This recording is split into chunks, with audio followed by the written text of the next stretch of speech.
As railway lines started to evolve and change, and with more people taking trains, by 1949 a solution was needed in the UK to handle the rise in passengers. One solution would have been to add more carriages to a train to accommodate the extra passengers, but this would mean making station platforms longer to help load and unload them. Luckily, an alternative was devised by Oliver Bullied.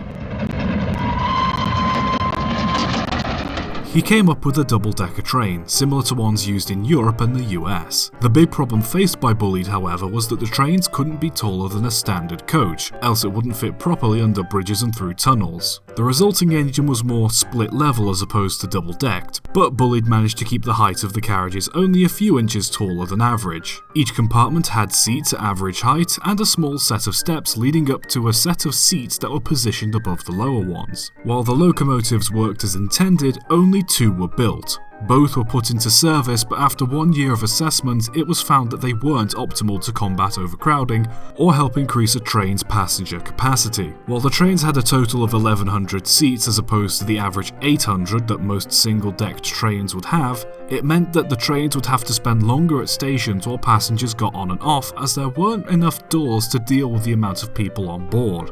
On top of this, the raised compartments were relatively cramped, and because the upper windows couldn't be opened, they were poorly ventilated too. The compartments were pressure ventilated to combat this, but the equipment was known to be unreliable. Some people in the lower compartments even complained that they could smell the feet of the people in the upper compartments due to the seating arrangements. Despite their flaws, the engines ran in service from 1949 until 1971, undergoing routine maintenance with few reported hiccups in their whole working lives. In the end, the simple solution was taken, with trains being extended to accommodate the bigger crowds. So the engines were eventually withdrawn. Maybe with some refinement the designs could be useful today, but I'm just a humble narrator who doesn't like the smell of feet.